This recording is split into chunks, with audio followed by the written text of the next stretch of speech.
झटपट साबुदाण्याची खिचडी खूपच छान झालेली आहे. कशी बनवली चला बघूया. खानदेशी सुगरण चॅनलमध्ये तुमचं खूप खूप स्वागत आहे. इथं मी रेग्युलर साबुदाणे घेतलेले आहेत. बऱ्याच वेळा असं होतं ना की आपण साबुदाणे भिजवायला विसरून जातो. त्यावेळेला ही झटपट होणारी साबुदाण्याची खिचडी तुम्ही नक्की बनवून बघा. साबुदाणे मी चटणी जारमध्ये टाकून थोडेसे फिरवून घेतले. साबुदाणे आपल्याला जाडसर वाटून घ्यायचे आहेत. साबुदाणे जास्त बारीक वाटायचे नाहीयेत. साबुदाणे पाणी टाकून स्वच्छ धुवून घेऊया.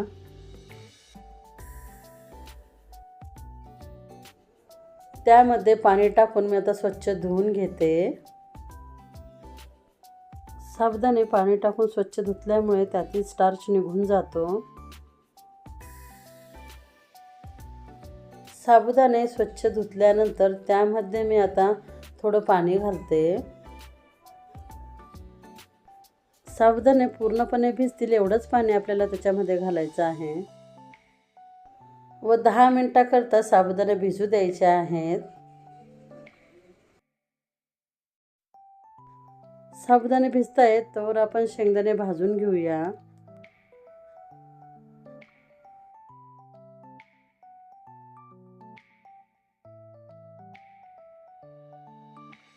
शेंगदाण्याचा आपण जाडसर कूट करून घेणार आहोत. जाडसर कूट साबुदाण्यामध्ये घातल्यामुळे साबुदाणे खूप छान चविष्ट होतात. व्हिडिओत दाखवल्याप्रमाणे तुम्हाला शेंगदाण्याचा कूट करून घ्यायचा आहे. 10 मिनिटं झालेले आहेत. तुम्ही बघू शकता साबुदाणे किती छान भिजलेले आहेत.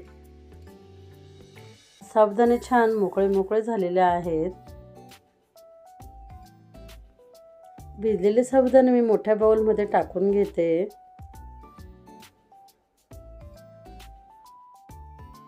साबुदाण्यामध्ये शेंगदाण्याचा कूट टाकून चांगले मिक्स करून घेते.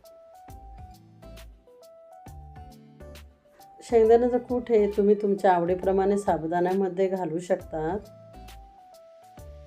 शेंगदाण्याचे कूट साबुदाण्यामध्ये मिक्स केल्यामुळे साबुदाणे हे झटपट होतात. तुम्ही ह्या पद्धतीने साबुदाण्याची खिचडी करून बघा, खरंच खूप छान होते. तुम्हाला जर माझ्या रेसिपी आवडत असतील तर प्लीज माझ्या चॅनलला सबस्क्राईब करा, लाईक करा आणि कमेंट करा. गॅसवर कढई ठेवली व त्यामध्ये मी 2 पळ्या तेल घातलं. तेल चांगलं गरम झाल्यानंतर त्यामध्ये बारीक चिरलेल्या मिरच्या टाकल्या. मिरच्या तेलामध्ये तळल्या जात आहेत तर मी त्यामध्ये थोडे शेंगदाणे घातले. तुम्ही त्यामध्ये बारीक चिरून बटाटेही घालू शकतात. मिरच्या व शेंगदाणे तेलामध्ये चांगले परतून घ्यायचे. शेंगदाणे चांगले परतले गेलेले आहेत. त्यामध्ये 1 चमचे मीठ घालते. तेलात मीठ घातल्यामुळे साबुदाण्याची चव अजून वाढते. मिरच्या व शेंगदाणे चांगले परतले गेलेले आहे. त्यामध्ये मी साबुदाणे टाकते.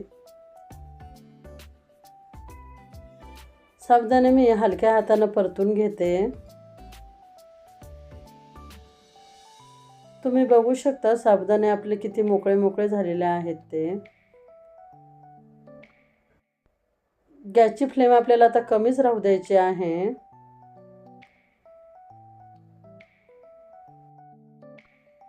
पाच मिनिटं आपल्याला साबुदाणे सतत परतत राहायचं आहे.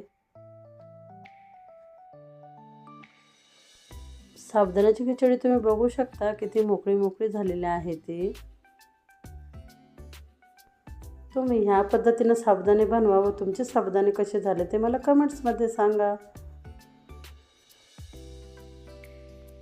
झटपट होणारी साबुदाण्याची खिचडी तयार आहे.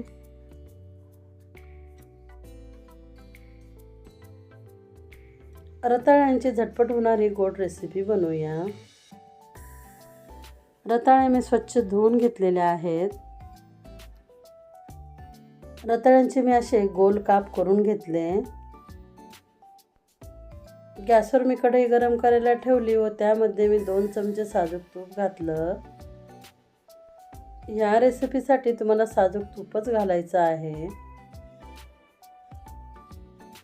तूप चांगलं गरम झालेलं आहे. आता त्यामध्ये आपण रताळ्याचे काप घालूया. रताळ्याचे काप तुपामध्ये चांगले परतून घ्यायचे आहेत.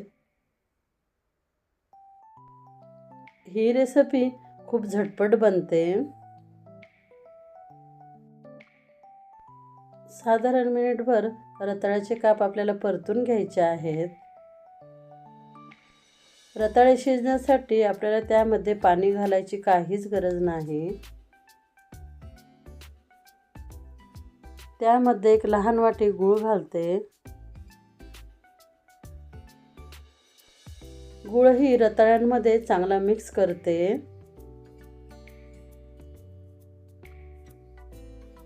तुम्ही गुळाऐवजी साखरही घालू शकता. गूळ चांगला मिक्स झालेला आहे. आता आपण कढईवर झाकण ठेवून कमी गॅसवर शिजू देऊया.